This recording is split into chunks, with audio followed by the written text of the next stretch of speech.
I offer what sounds like really simplistic advice at the very beginning of the book, but it's say ouch, say it hurts. I think that's what I needed to do at 42 years old as someone who's a therapist, as someone who is guiding people into these kinds of conversations. I had to say, I'm hurting in a way that I don't think I've acknowledged, and it's costing me, it's costing my family, it's impacting my vocation and so much more.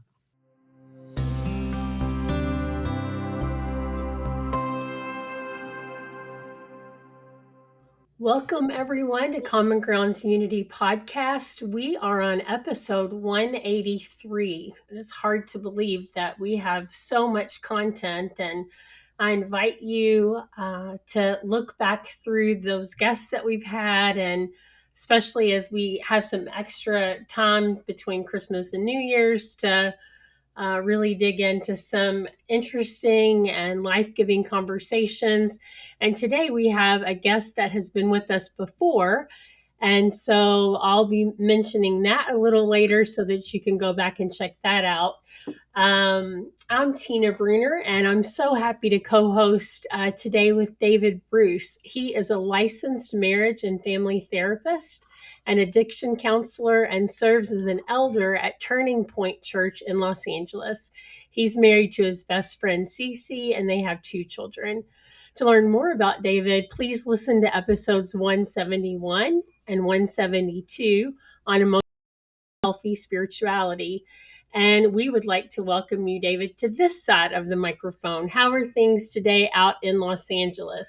Well, thank you, Tina, so much for having me. And things are warm and bright in December in LA, getting spoiled when you think about how people are doing in other parts of the country. But so grateful to be back here. Love this podcast. Yeah, well, and Chuck is in Michigan, so I'm sure he's got a much different perspective than yours from Los Angeles. That's correct. Yeah. We are excited to have Chuck DeGroat back on our podcast. Chuck is a licensed professional counselor, professor at Western Theological Seminary in Holland, Michigan, a faculty member at the Soul Care Institute, a spiritual director, and the author of 6 books, including When Narcissism Comes to Church, Healing Your Community from Emotional and Spiritual Abuse. Chuck and his wife Sarah live in Michigan and have 2 daughters. To learn more about Chuck, please listen to episode 120. Welcome back, Chuck. Thanks. So good to be with you guys again. Thanks for having me on a chilly day in Michigan. Excellent. Well, we're excited about this episode, but Chuck, why don't you just share a little bit about what's going on in life right now for you? Yeah, well, I'm at the tail end of a sabbatical. I was a pastor for a long time, and of course, I've been a therapist for a long time. But I've been teaching for the last 13 years, and we get sabbaticals every now and then. And so I've been doing some writing. I'm done with another manuscript that's in the editing phase and getting prepared to be back in the classroom again. We started a clinical mental health counseling program here at the seminary, and so I'm stewarding that work right now too. And so I'm eager to get back in with our clinical mental health counseling students and our Master of Divinity students and get back in the classroom. That sounds great. I do a lot of work overseas with different countries and cultures who are pretty far behind in the training of mental health professionals. So it's so exciting to hear about the work that you're doing and the things that you're publishing, because it's a lot easier to get those translated as a bridge between when Christian-based or even secular-based mental health programs are available. There's a lot of resources that I point people to, and your work are some of those resources. So I'm really grateful for your work. Last time you were on the podcast, we talked about 2 of your books, Wholeheartedness and When the Narcissist Comes to Church, which is my favorite title of a book ever. When I share that with friends, they're like, what? I'm like, oh, you've got to just read this book. It's like that whole idea of narcissists not being in our churches is not being able to name something that's real in the church is becomes such a barrier to identifying and changing that. So I'm so grateful for that work. And today we're talking about your sixth book, which is Healing What's Within, coming home to yourself and to God when you're wounded, weary, and wandering. And I think that is such a poignant and timely gift to us in the church. So, can you give us a big picture of this book and speak to this idea of coming home to yourself? Yeah. Well, in some ways, this book did come out of that previous work because for really over 25 years now, I've been in the arena of spiritual abuse. And my story, it's a lot of people's stories that we have these things that happen to us and we're not really sure what to do with them, right? And this book is really the shift from what happened to you to what happens within you. When we talk about trauma, we're talking about what happens within you. What's the wound that is left behind from what happened to you, right? So, in one sense, when narcissism comes to church, is diagnostic. Here's what happens in the church. Here's what happens with particular kinds of ministry leaders, nonprofit leaders, pastors. But now let's talk about the wound that is left behind. And when we talk about trauma, we've got to talk in one sense about disconnection, how we become disconnected from ourselves, how we become disconnected from one another to survive. And so that's in part why the subtitle is Coming Home to Yourself, to God, and to each other, however it goes, when you're wounded, weary, and wandering, because the reality is we become disconnected, fragmented, divided within. That goes back to some of the themes of wholeheartedness, actually.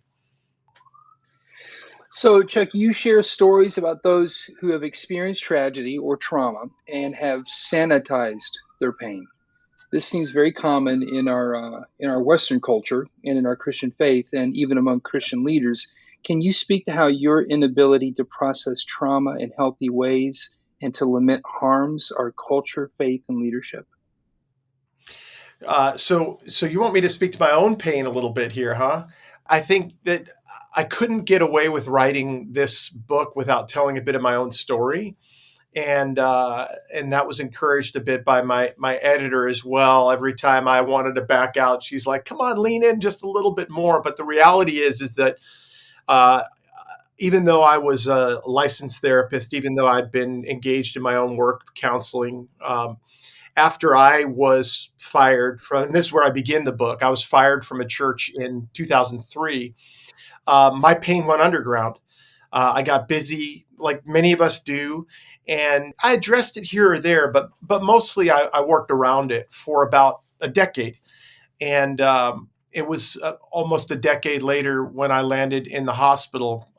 I was in Mexico. We were on vacation, and I had to go to the hospital for really bad stomach pain. Turned out that I needed gallbladder surgery, but even more than that, what they discovered was that my system was septic. And the question that came to me after that was, how did you get to this place at 42 years old? We see men in their 60s or 70s like this, but not in their early 40s. And that's what got me wondering, what has my body kept the score at some level, right? So that prompted the kind of curiosity which leads to some of the stories that I tell in the book. I think the modeling that you do of your personal story can also be a really healing part of the way as we move into more stories that it feels safer for us to see ourselves in your story and other stories and then begin to share. I was at a meeting with a group of church leaders from mega churches in the US, and there was one man who was vulnerable enough to talk about a mental health issue and how it was handled in the church. And he started out by saying all the great ways it was handled in the church. And you just see people around the table kind of like, kind of their body language kind of goes in and, whatever. And then he said, and he started giving the ways the church did not respond in a positive way. And then you see people start, their shoulders go back, they, whatever. And then there were so many stories that came from that context of like having an opportunity to share something because somebody went first. And so thanks for leaning in to some of those things and make it easier for the rest of us to name those things, because I think you're right. Your body does hold in those things. Yeah. Well, vulnerability is the only pathway to healing, right? Like, I think one of the things I say in the book is that it's not suffering that causes trauma, it's suffering alone that causes trauma. We all suffer, right? In various ways. But you think about two people who go through maybe a similar circumstance. Maybe there's a hurricane. I used to live in Florida. There were hurricanes that came through. There were wildfires that come through where David is, right? Two people who go through the same suffering. One person isolates, maybe goes off on his own with a case of beer or something like that. Another person finds his way to some community, to family members, and is taken in and heard and seen in the midst of it. That person is less likely to experience the overwhelm of trauma, right? And so, but that also gives us the pathway out. If that's how trauma begins, in one sense, the way out is by telling our story, by being seen, by being known, by coming out of hiding, so to speak, right? To say, hey, it's that really hurt. I offer what sounds like really simplistic advice at the very beginning of the book, but it's say ouch, say it hurts. I think that's what I needed to do at 42 years old, as someone who's a therapist, as someone who is guiding people into these kinds of conversations. I Mm. had to say, I'm hurting in a way that I don't think I've acknowledged, and it's costing me, it's costing my family, it's impacting my vocation and so much more. Mm. Hmm. Chuck, I wanted to add to that too. I think one thing that I've noticed, and this reflects with what you just shared, how if I'm not being emotionally honest, my body will become very honest. And I think Hmm. that's what you caught so well in the book is just being. I mean, we can all understand the metaphor and our body's a temple, and we get that, and we're happy and grateful. But to like study that temple, to understand that temple, I think is just so Yeah. so helpful.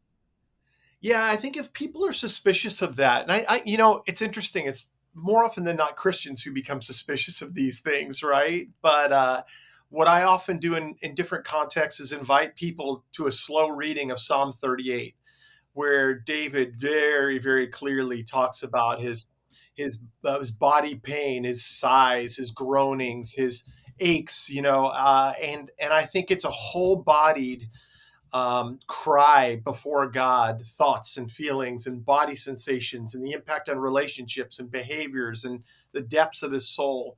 And I think that that's what it takes. Is it takes us coming out of hiding. Jesus says, "Blessed are those who mourn," right? And that word, even in the Greek, is a word that means we take what's sort of stuck inside and we bring it to the outside before God, before others, in a posture of vulnerability. So again, there's that word vulnerability. I think it's through vulnerability, being seen, being known, being heard, being held in the midst of our pain, that we begin to heal.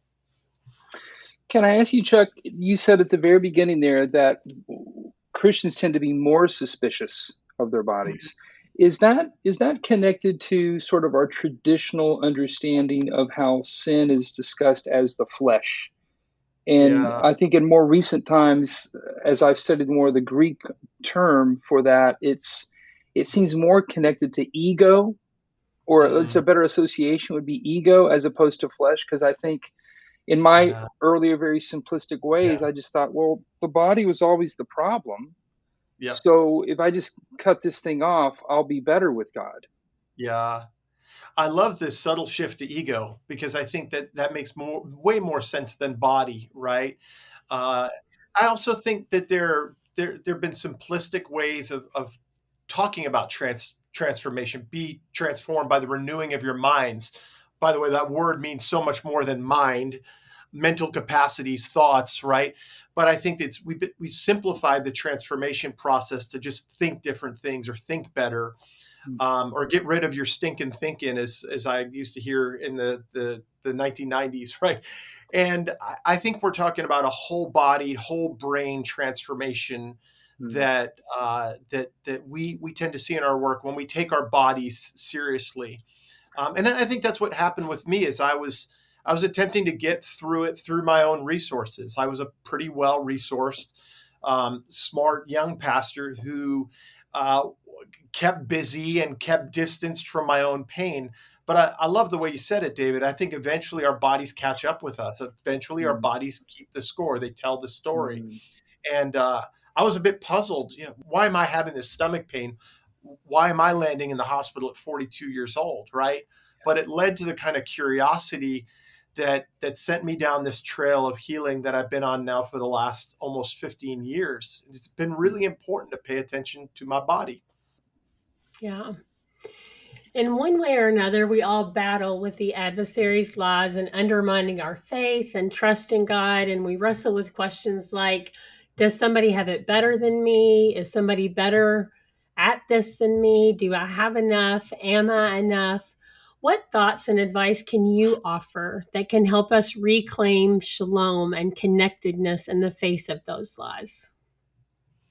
Yeah, well, I mean, I think the way I narrate the lies goes back to Genesis chapter 3.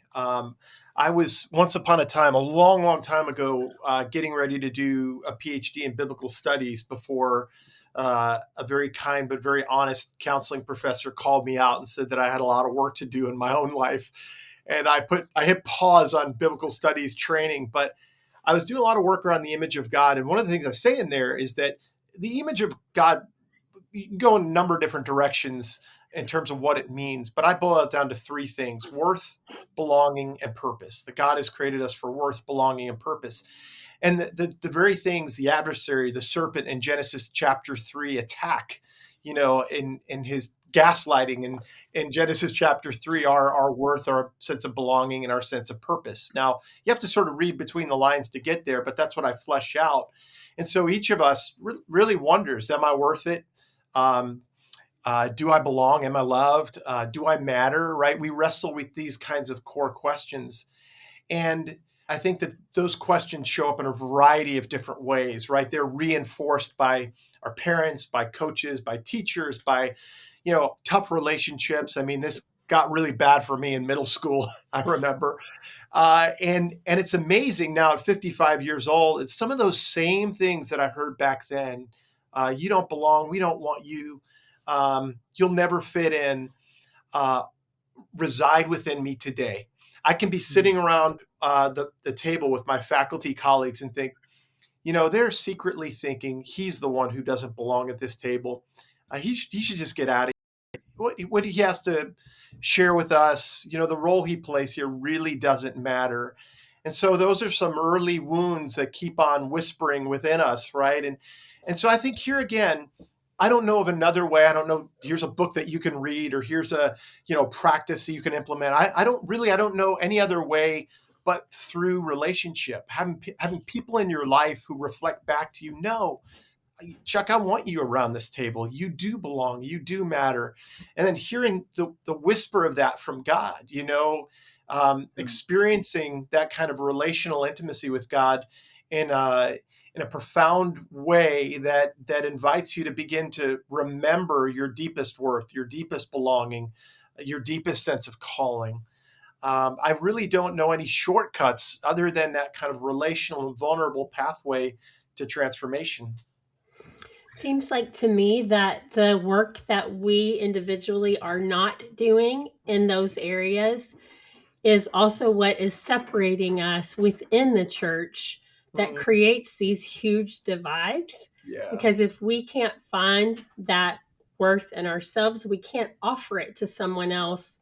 And it just creates more and more division Yeah. in the church when really what the world needs is more of that authenticity. And when I Yeah. realize I'm enough, I also can offer that Yeah. you belong, you have worth. Yeah, I mean, I think if we don't do work around our own shame, we're going to become perfectionists and judges who divide with others, right? If we don't do work around our own anger, we're going to become violent people, at some level, even in our words, even in our reactions, right? If we don't transform our sadness, do work around our sadness, we'll bring that sadness into all of our relationships in a way that perhaps demands others to meet our needs in ways that, or maybe over functions. I think my own untransformed sadness led to over functioning, led to me becoming the helper. I'll be there for you in your sadness as a way of not addressing my own, right? So, Right. I mean, I think this is why we do work around our sadness, our shame, our anger, our confusion, our powerlessness, all these things, right? But because I think you're right. I think what the division, the polarization we're seeing in our churches and is in part due to the reality that we haven't done this work ourselves. If I can follow up to that, I think another challenge that I'm picking up here on is the issue with the Bible, that Mm, we have to be very careful being alone with the Bible. Because, Chuck, what you did in the very beginning of the book, in terms of walking through that story in the mm, garden and how God comes around, for many years, I had all those abuse messages or trauma messages. And so I'm reading that in a very distorted way. And I don't yeah. know if it was Augustine that said the most important thing about a person is what they think about when they think about God. But Mm, if that image of God is off, then the whole program is corrupted. But I yeah. love how you took it down that Yeah. path and then replaced it with, but what if God was approaching this way to our Yeah. brokenness? Yeah. Yeah, and there's a subtle reframe in there as I tell that story in a different kind of way. With God is far more, I think, curious and compassionate than many of us knew growing up. What I Right. heard in Genesis chapter 3 was God marching out of the garden. Where are you? What have you done? Um, but I don't expect that subtle reframe will convince people, because that's not how we changed, right? It's gotta go deeper, and we've got to ask ourselves. So how did I internalize this? This message that really goes back to what the serpent was trying to convince Adam and Eve of, that God isn't trustworthy, that Mhm. God's actually angry, that God doesn't love you, that God doesn't see your inherent worth. I know in the tradition I grew up in, we didn't begin with our inherent worth, our inherent belonging, our inherent sense of purpose or calling or ambassadorship. We began with our inherent wickedness, depravity. And so, of course, God was angry. And of course, that's how we tell the stories. And so there's a lot of undoing and redoing, a lot of deconstruction and reconstruction. I know those are terrifying words for some folks, but really it's in keeping with the tradition. We see this throughout scripture too. You've got to be undone to be redone. You've got to go through the dark night to experience the transformation. 3 days in the belly of the whale to experience the rescue, right? So there are the wilderness to get to the promised land. There are these metaphors for transformation, and that's what had to happen for me, even to read that story in a new way. Wow. Well, if I can jump forward to your third question in the book, have Yeah, you eaten? Ask us to consider, where have you taken your hunger? Not in a way to shame us, but as a call for us to find healing from our places of pain, weariness, and or addiction. The book shares personal stories of healing, moving from a preoccupation with sin or addiction as the problem yeah. to dealing with deeper issues below the outward problem. Help us understand your thoughts in that section of the book. Yeah, well, I've just seen, and again, particularly in the church, I pastored in Orlando and San Francisco, and heard this a lot. People caught up in the behavior. I want to change my behavior. I don't like what I'm doing. I want to do something different. And 9 out of 10 times, I want you to do something different too if you're caught up in some sort of addictive pattern, right? But I think what I'm pointing to there, and I think what that third question is getting at, is it's not the behavior. The deepest problem is the wound that's led to the behavior. So if we can get to the wound, right? If we can get to the context, in one sense, of that behavior, we've got a fighting chance for transformation to happen, right? And so, That third question, by the way, was initially a bit puzzling to me. God starts with, where are you? He continues with, who told you? And then he has asked the question, have you eaten from the tree I commanded you not to eat from? And I was like, what is God getting at there? But I think what God is getting at is, where have you taken your hunger and thirst? Where have you gone with your deepest longings? How have you attempted to satisfy or soothe yourselves on your own? And I think that when we've experienced wounds in life, we look for ways to soothe. Our addictions are understandable ways of soothing our pain. And so I don't approach addiction, for instance, or behaviors that people find problematic with a hammer, like, stop doing that, right? I approach those addictions with a lot of curiosity. How's that working for you? I wonder why that's become important to you for the sake of some a soothing that you've needed, right? That too much drinking in the evening, that pornography use, that overeating, whatever it might be. There's something about that that's working for you.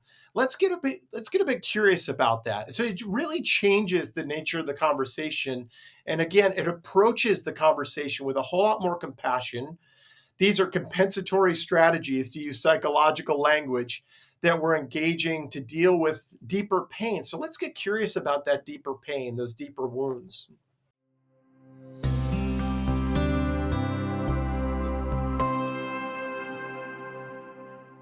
Hello, I'm Kevin Witham, and I've been a volunteer with Common Ground Unity since its inception.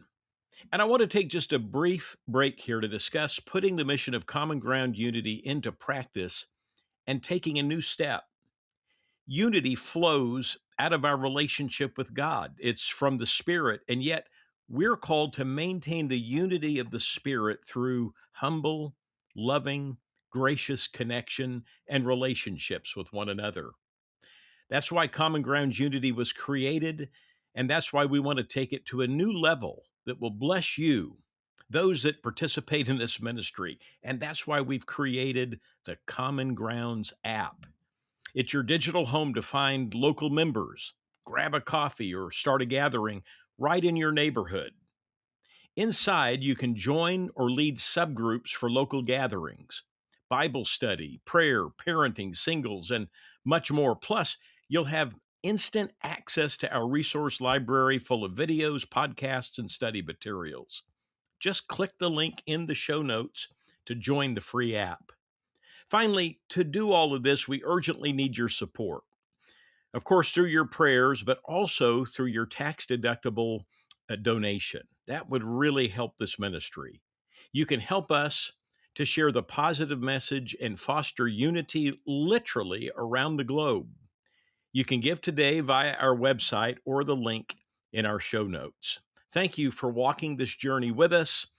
Now back to the episode. I think in some ways, Chuck, you are describing almost recreating that garden experience for people, where Mm, you represent that curious, loving God approaching someone mhm. in that circumstance. Yeah, I know also you quoted Gabor Mate a few times in your book, and yeah, I know he's said some profound things about addiction that, like you yeah, mentioned in the book, it's not a moral failure, but a response to yeah, suffering. yeah. Wow, that opens up a whole different mindset and curiosity about these things. Curiosity, right? I mean, it's a different approach. Gerald May wrote on addiction 20, 30 years ago, a wonderful book, Addiction and Grace. In many ways, he said a lot of the same things that Gabor Mate would say many years later. Hmm. And he became my spiritual director for just a short period of time. And I remember experiencing a kind of compassion. You just named it, David. Like, we can show up with that same compassion that God shows up with in Genesis 3. And I remember experiencing from him, from some of my early mentors and supervisors, like they didn't come at me with, I can't believe you're doing that, Chuck. I can't believe who you've become. They approached even my own addictions with a whole lot more curiosity than I anticipated, and that's a game changer, because then we shift internally from a place of, like, fight. I've got to overcome this, or I've got to defend myself from accusations, to a place of curiosity, to a place of compassion, to a place of rest, where now we can begin to ask, like, well, how did I get here? Why did that soothing work for me in the first place? And why was I soothe? What happened in my story that left me with such an ache, with such pain? Yeah. In the last few chapters, you talk about the self soothing and the dark night of the soul and holy hunger. And along with that, you talk about having an outward or verbal conversation with yourself about what's going on inside. Yeah. And we were just kind of talking about that, like where you can finally like look and see like what drew you into that. And can you Mm. expand on the importance of these topics as they relate to coming home to yourself and healing what's within? Yeah. Well, that metaphor of the Dark Night, that goes back to the 16th century and a Spanish mystic named Saint John of the Cross. And now nowadays people use the language of the Dark Knight all the time. Or if you've watched Batman, then you know that in a different kind of way. But St. John of the Cross talked about it in a very particular kind of way, about a season that we go through of darkness, of dryness, where it feels like, that doubt is taking over, where it feels like God is a million miles away, that can actually be transformative for us.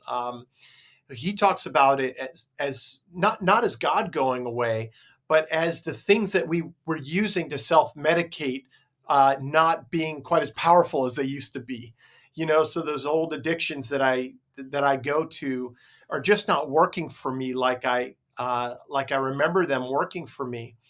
And he says there's the possibility of transformation if we allow ourselves to recognize that God is actually drawing us into a deeper desire, into something far more beautiful, far better than our addictions. But my sense is that we've lost the wisdom of the dark night of the soul. We rush to figure out what's going on and to fix it, right? So we find new and different ways of self-medicating rather than asking the deeper question. I wonder what's happening here.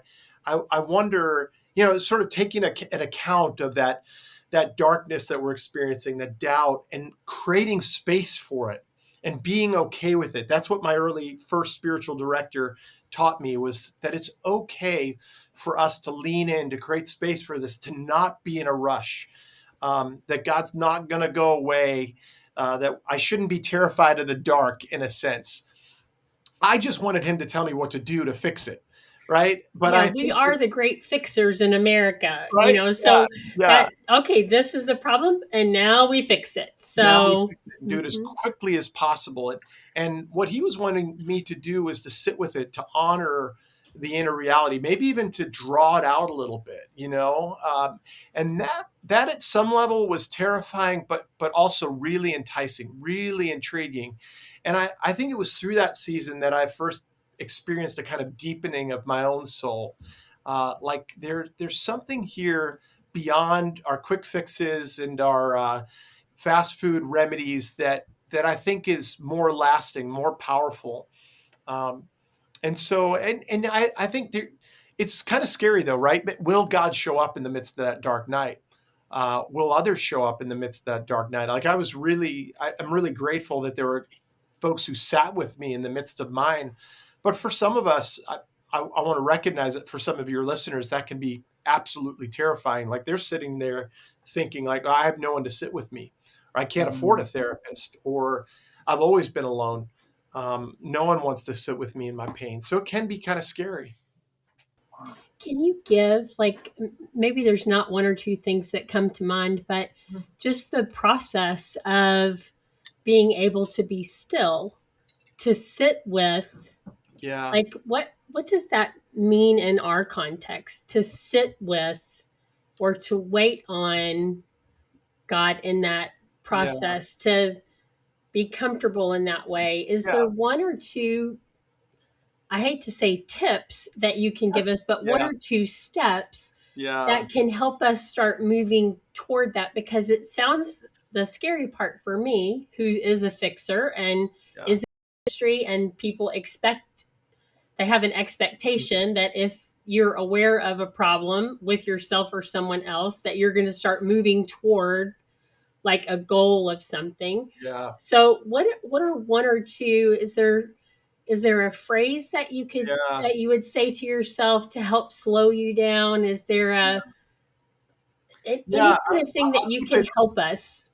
Here's one really simple thing. I get into this a bit in a chapter that's called Say Hello, because I think we've got to address the parts of us that are clamoring for the fix, who are wanting to stay busy. And here's as close as I'll ever get to a tip, I guess. It's shh. Like I would put my hand on my chest and, for that busy part that just wanted to kind of get going and avoid the pain. Shh. For the part of me that wanted to go back to an old addiction and avoid, shh, right? And it's like, imagine sitting around with your kids and they're kind of loud around the dinner table. But now imagine that those kids are inside of you, and they're quite loud and they're clamoring for a fix. Sometimes it's, shh, it's going to be okay. God will meet us here. It might take a little time. It might be scary. But you're providing some comfort from the perspective of your adult self, or what Thomas Merton called your true self. And I think that's really important. Well, Chuck, it's interesting. I last year I got trained in level 1 for internal family systems. But Mm. I'll be honest, reading your book just brought so much clarity to that whole model. And just even the example you just gave, to pause, to say Yeah, hello, I think that's such a yeah. wonderful, wonderful tool. So thank you for that. So the model that David referred to is internal family systems. It goes back to late 80s, early 1990s. A guy named Richard Schwartz who talks about our internal divisions. And I first encountered it in the early 2000s. I found a therapist to do work with, and really started working with my own inner division, my own parts. But what I often like to say to people, I've been working with it for so long that it's become really internally familiar to do this kind of work of shh, right? But what I often say to people is this is deep within the Christian tradition. It goes back to scripture. You can see this in St. Augustine, in St. Augustine's Confessions, where he talks about his inner divisions, his inner fragmentation. And so if people are a little spooked by, some psychology modality, right? That's been around for 20 years. Like, what do we do with this? Why are they talking about parts and inner divisions and stuff like that? Why is Chuck whispering to different parts of him? There's actually a long tradition of acknowledging and understanding our own inner divisions, the parts of us that maybe are large and in charge and forge forward and busy ourselves, the parts of us that are scared, that feel alone, that feel ashamed, that just need some care and compassion, the parts of us that want to take over and fix it in an instant, all these different parts of us. The reality is that scripture gives voice to these different ways that we engage the world and God, and the church tradition does too. So it's really fascinating, I think, to think of our inner divisions and how God can meet us in the midst of them. That's right. I think as you're saying that, Chuck, it reminds me, like, having been part of a church staff and then worked with parachurch, and now working ecumenically and whatever. It's so encouraging to hear you talk about, like, the biblical foundation of this, because it seems like so many times the message we get from church leaders, or even in academia or whatever, is that to be slow or thoughtful or to take time is a sign of weakness. Yeah, It's And so to be able to shift that narrative and show the strength yeah, of shushing yourself, and yeah, like the value of listening being more the value than talking, and all of those things, I really yeah, appreciate the underpinnings of, yes, this is part of our tradition. This is yeah, not like we culturize the mhm, scripture. Like in some contexts where I am overseas, I'm listening to people explain why this or this does or doesn't happen in the church. yeah, And so I listened for a while, and I'm saying, okay, can you show me in scripture mhm, where that's why that doesn't happen in the church? Or is that your church culture? Mm. for the last 300 years? Yeah. And could you look at it differently? And it's such a like whatever, but I'm thinking we get so used to what is normal or accepted in the culture that we live in, Yeah. and that whole thing that you just described of slowing down, of Yeah. listening, of not having an immediate fix or being large and in charge. You know, Yeah. you look all around and people who are large and in charge, those are the ones that people want to emulate. And other people are ones that just can't get it together, Yeah. which is completely opposite Yeah. Well, in slowing down, most contexts. I'd say slowing down is uh, the heart language of the nervous system, in a sense, the human nervous system. I've been doing a lot of work on character formation over the last couple of years, and for a new book, and I talk about the inner conditions for character change, because one of the questions that came out of the narcissism work was, how do people change? And I often say, a nervous system stuck in sympathetic, what I call sympathetic storm in the book, and Healing What's Within, is a nervous system in go mode, right? Or fight or flight or fawn or find, constantly going. There's an energy that the move to transformation for some people then at that point is like, well, I just need to read another book, or I just need to go on a vacation, or I just need to, and it's all anxious energy, right? I think the nervous system's ideal conditions for transformation are conditions of rest. We're slowing down, we're slowing things way down, and we're experiencing reconnection with God, with ourselves, as we talked about at the top of our time together here. And from that place, from a place of reconnection, relationship, rest, we can begin to be transformed. We recognize there, though, that the old strategies that we used, just going to read the book, or just do that program, or just do those 3 steps, or just do were largely born out of our anxious coping mechanisms, and they exhausted us. And so, hopefully we get to a point where we're like, that didn't work anyway. I don't want to go down that road again. Maybe there's something different. But I get what you're saying, that I think by and large, sometimes, churches will look at that, approach that as weakness. There's got to be something that you can do that will be fast and easy and transformative, and that sometimes that's how they build big churches, is, through those 3 quick steps to your best life now. Mm-hmm.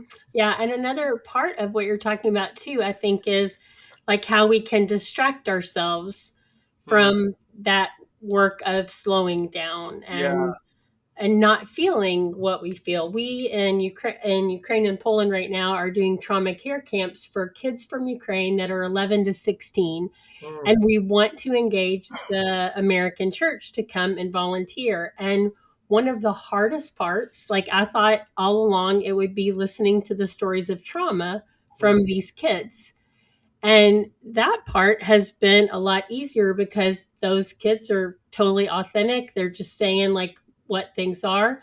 The harder part is having Americans be able to sit and listen yeah. without immediately trying to Yeah. fix or distract. And so we do these resiliency Yeah. kind of activities, whatever. And one volunteer said, I think we should stop doing that because it's making them sad.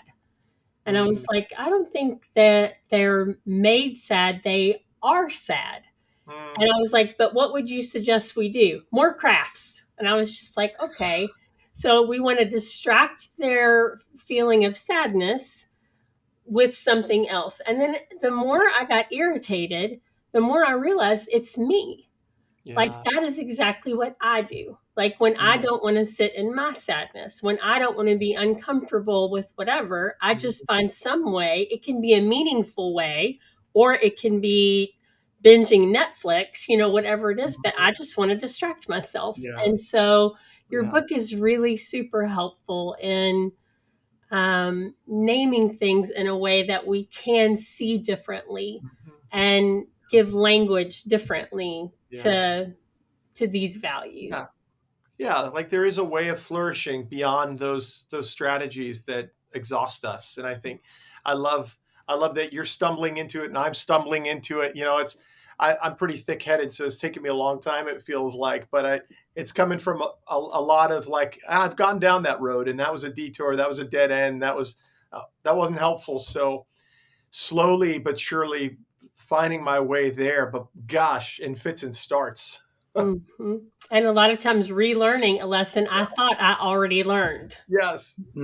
Mm, Yeah. that's right. That's right. So I'm just curious, like when we're talking about this, like the dark night of the soul moment, and really the need for community around that. And in some cases, that can be the person sitting with you can be a trained therapist or Yeah. whatever. But have you seen examples where there can be some community that we build around ourselves of peers or non-professionals that Yeah. can help move us through, maybe using your book as a tool? Or what would you say to that, to people Yeah.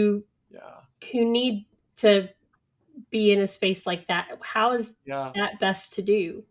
Yeah, like I often say to folks who are interested in that, don't overthink it. Yeah, it's sure you Mm, can use healing what's within as a guide, but just find your way to one another in a quiet setting where you're not going to be distracted too much, at least, right? Probably not best in a loud coffee shop or something like that. And whether it's exercises from my book, or I mean, I think Kurt Thompson has done this really well in his confessional communities, right? Find your way to some. Well, I start with Genesis 3, some way of coming out of hiding, some way of answering that question, where are you? Begin with where you are in the moment. I'm tired, I'm distracted, I'm overwhelmed, I'm in over my head. I'm just too busy right now. Again, don't overthink it. Just start with where you are right now, Mm. and then let that fall to the next obvious step as you continue with curiosity. Um, I do think sometimes that we one of the problems in the therapeutic community is we so convince people that you need an expert to sit with you. Yeah. I think when you're stuck in particular traumas, right? That when you're stuck in particular addictions, there are places where I, as a therapist, can be very helpful to you. But you can begin with a good friend. Find your way to a quiet place and have an honest conversation and begin there. Chuck, this past year I got introduced and involved in a gang rehabilitation program here in LA. And one of the founders of that program talked about uh, systems change when people change, and people change when they are cherished. Oh, Not when wow. they're fixed, not when they're put back on the right track. But I Yeah. just want to say, I think your book is absolutely almost like a handbook on how to actually practice that Mm, cherishing of our own parts, but also even learning how to cherish others. So thank yeah. you so much for your work. Yeah. Thank you. I love that. I love what you just shared. And I think it's as simple as that. And yeah, I think maybe if there's a takeaway for listeners, how can I find my way to a relationship where I'll be seen, I'll be known, I'll be cherished? Um, and again, as I said earlier, that might be tough for someone who's listening right now who feels particularly alone. Like I don't, yeah, I'll just say, because I'm a helper, I often find in my own life that is there someone that's gonna, unless I pay someone to do it, is there someone that's gonna ask me a question? People don't naturally ask me questions because I'm the guy who asks other people questions, right? And so That's right. just to sort of express some solidarity with someone who might be listening right now, who might think, I'm just not sure that there's anyone out there who will cherish me. Yeah, Mm, yeah, I get that. I think probably all of us get that at some level on this right. call, right? And I think there might be some fear there, but we lean into with some courage to, hey, would you have a chance to have some coffee with me? I'd love to. I'd love to get to know you. I'd love to be known by you. Excellent. David, I feel like I talked so much. So, do you want to ask this last question Sure. that has my name on it? I'd love to be Tina for a moment. I've got a internal Tina part. Hmm. Uh, you mentioned that we have become experts at ignoring our bodies and our emotions. Can you talk about how the internet and social media are hindering us in this regard? And can you offer some examples of how media could possibly be beneficial, offering tools and strategies to not ignore our bodies and emotions?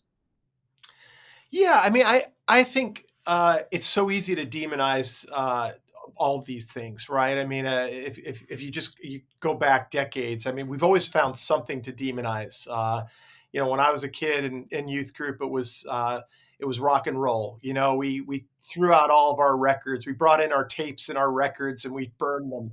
You know, we're always looking for something to demonize. I think like anything, it can be a source of disconnection or connection. There are days when I found my way to the internet and I'm lost in disconnection. I'm just scrolling and I'm not there. And there are relationships that I have encountered through online connection, through whether it's Twitter or Facebook. I've then actually met the person face to face, and there's a celebration of the reality that we met in this weird digital space, and we somehow found our way to one another and forged a friendship through it, right? And so I think like anything, it can divide in two different directions. The litmus test for me is this drawing me to connection right now or to disconnection? And so whether that's when I was growing up, sex, drugs, and rock and roll, or overeating or drinking or exercise. I was talking to a client about this who thought exercise was probably just one of these neutral things, and I was like, no, exercise is used by a lot of people as a bypass of what's really going on, as a way of disconnection, and for others as a way of connection to their bodies, to their nervous systems, to their breath, just good physical action, right? So yeah, I think each and every one of these things could go in either direction. Excellent. Thank you. Well, we have so many good thoughts represented in this conversation, and I want to encourage our listeners. There's a couple times where Chuck said something about being courageous, and David talked about being curious. And we live in a society that is polarized and that can have built in divisions. And so, Common Grounds Unity, our goal is to support the gathering of like minded people. And I'm going to just throw out one idea, and that is our Facebook group. If right now you want to move towards someone for conversations, discussions, maybe ask, has someone read this book that they would like to have a conversation. It doesn't have to be over 6 weeks, and you don't have to even be in the same city with technology, but go to our Facebook group and throw out a question that you're curious about and see if you can't make some kind of connection. Or within your church, if you don't feel like that being inwardly focused or doing this kind of work is valued, be courageous and ask someone if they're interested in this kind of conversation, and use Chuck's book as a way to start a conversation. We're not going to move closer together without that curiosity and without courage and willingness to do things differently than we've done before. And so I really appreciate the time with you, Chuck and David, and I really appreciate the work of Common Grounds Unity. And if you benefit from this ministry, just like every other kind of ministry, there are expenses that go into this. Consider financially supporting the work or make a commitment to pray for this work. The discernment and wisdom that goes into our podcasts and choosing leaders in different cities to host these times of gathering around coffee and be part of our community in some way. And if you've got suggestions for people that you would like us to talk with, put that in our Facebook message, email John at commongroundsunity.com. And yeah, let's make our community closer. Let's be unified in the work of God's church, especially in a time when the world is pretty broken and needs the hope and the good news of the gospel that we are privileged to have access to. So thanks so much, guys, for your time today. Thanks, John Teal, our producer. And we really look forward to our next time together. Thanks, you all.